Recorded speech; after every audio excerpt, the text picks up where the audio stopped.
Hey guys, what is going on? It's your boy Kitsanis here, and I'm coming back to you guys with another video. 2 months after my last upload. I'm sorry for anybody that's been keeping up and has been waiting for the new upload. Finally back with the webcam, which decided to start working out of the blue with a scuffed ass setup right now.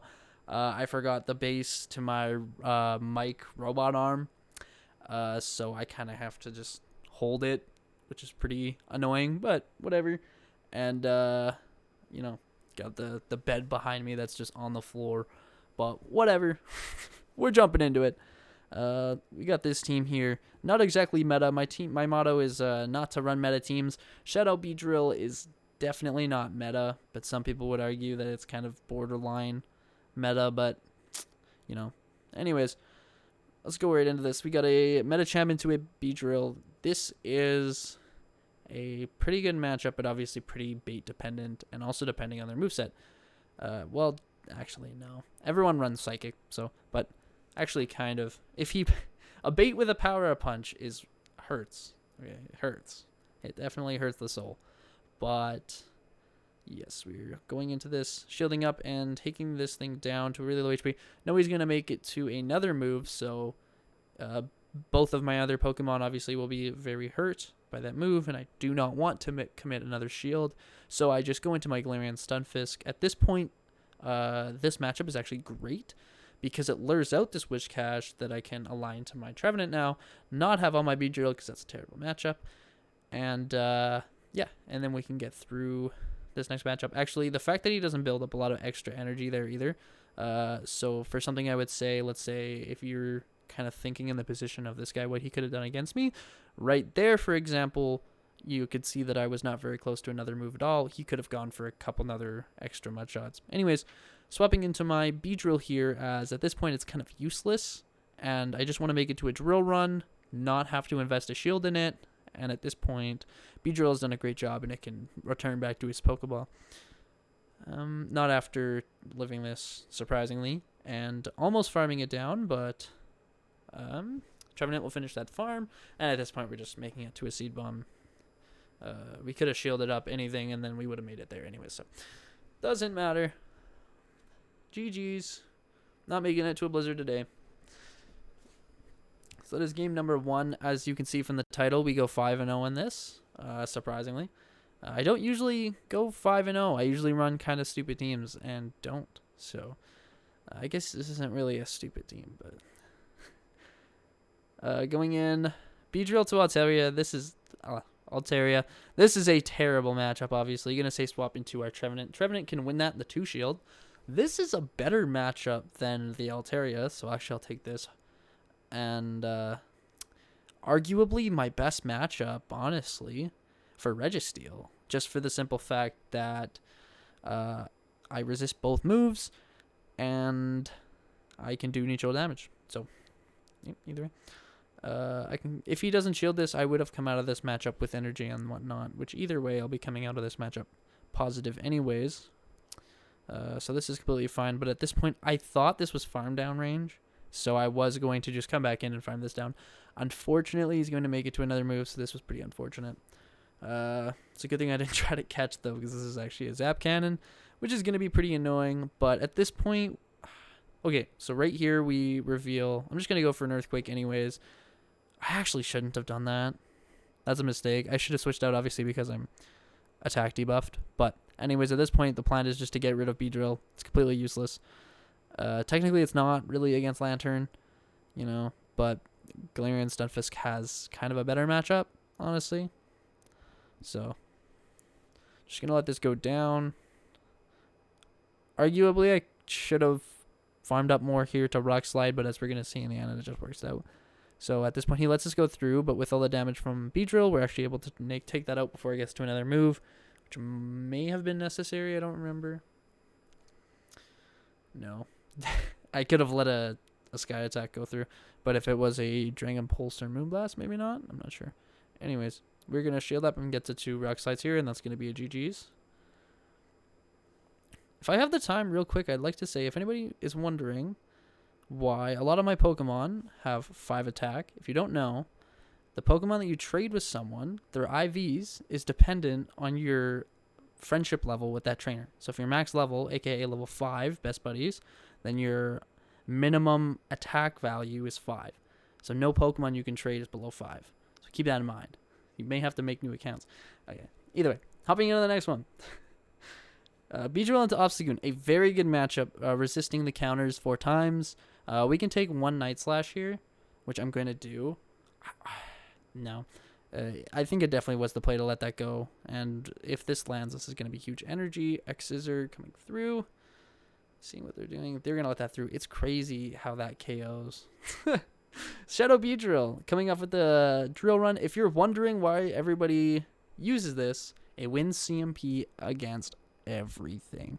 It's the Mewtwo of Great League, I would say. I don't know if anybody else has it.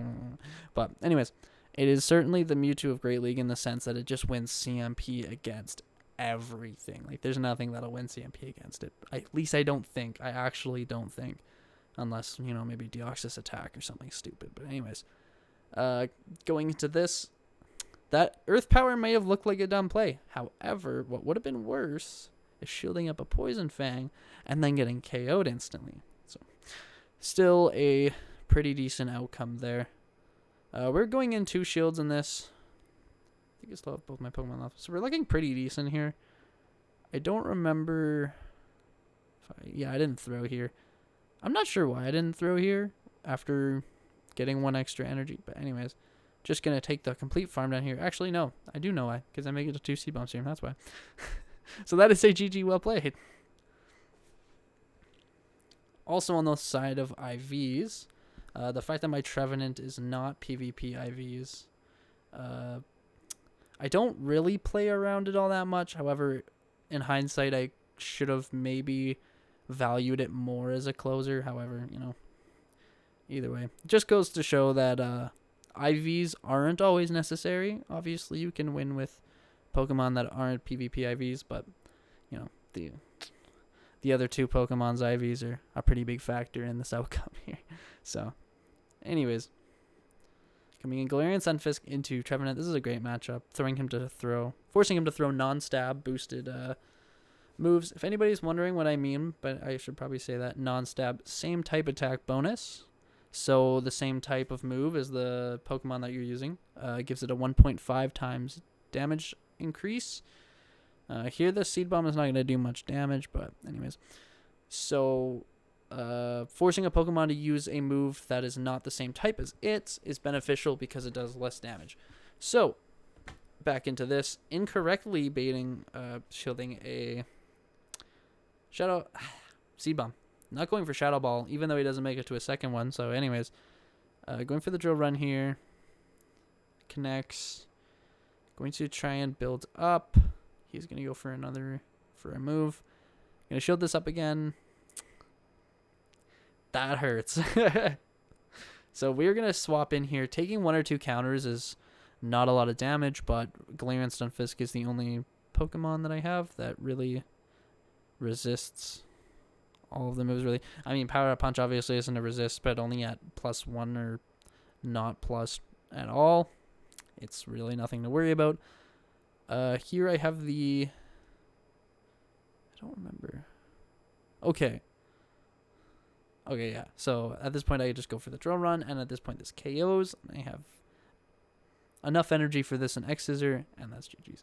So this is a good example. I guess I don't know for sure if the Medicham had a move, but if it did, like, this is just showing why Beedrill is so good. If you can hold on to that energy and have that in the back and come back out later for a late game, you can just sweep teams, even if they have moves stored, because you'll just win CMP against everything. It's so satisfying. It does cost an Elite TM, which I did have to invest because, well, it's a Shadow, but whatever. It's doing me wonders. Going into a Steelix matchup here. No, this is a Psychic Fangs. I guess I didn't really pay too much attention. Maybe he was at Crunch Energy, but nobody's running Crunch anymore. Everybody's just running Psychic Fangs, Earthquake. So, not too worried. At this point, I go for a Shadow Ball. I think I made it to 2 Seed Bombs after this, so I think I should have just gone for more Seed Bombs. I could be wrong, but I think so. But, anyways. I don't think he was at Earthquake Energy here, so I'm just going to let that go through. He swaps out. Now we have free swap, obviously, into Beedrill. A better matchup for us, allowing us to use our stab neutral moves instead of a non-stab neutral move. And also basic attack down with our neutral move before he should make it to 2, I believe. Or do I know the next one? I think I know this one's... Or maybe... Yeah. Never mind. At that point, I just don't think I valued the Beedrill over the shield. So, Galarian Stunfisk is a very dynamic Pokemon. So in that case, I was really obviously willing to let it go down just because, you know, having faith in Galarian Stunfisk very rarely doesn't pay off. You know. In this case, it almost did, but I really would have been beneficial to invest the shield, obviously, probably, and keep that, force him to go for Psychic Boost, or build all the way to Rock Slide Energy. Might have made it to 2 moves. Maybe could have caught a move. Would have been in a better position, maybe. But, as we're going to see here, he throws the move. If you're wondering, if he didn't throw that move, he farmed me down. So, I mean, you probably saw it. But, that guy probably knew after. But, so, 5-0 on that one. Hopefully you guys learned something new today. Same type attack bonus. Keep that in mind. If you're trading Pokemon for PvP IVs, you may have to trade with lower friendship. Maybe some new friends that you have. People you can find. Or Niantic doesn't like it, but we may have to make new accounts to trade, you know, maybe do raids and trade with that account when it's level 0 so that you can get 0 attack. But then at that point you're making an account and you're trusting that one trade to go PvP, like perfect IVs. So just Niantic and their lovely stuff, eh? But hope you guys enjoyed this video. Hope you learned something new. And if you guys have ideas for interesting teams, make sure to let me know in the comment section below, because I would love to take the stress off of trying to build a team that I think is non-meta and works. And honestly, at that point, like if you guys recommend something and it's a broken team and doesn't work, I don't care. I'll still run a set. Maybe if it doesn't work entirely, I'll just get 1 win and then post that win, you know. Anyways, but let me know, and thank you all for watching. Have a good day.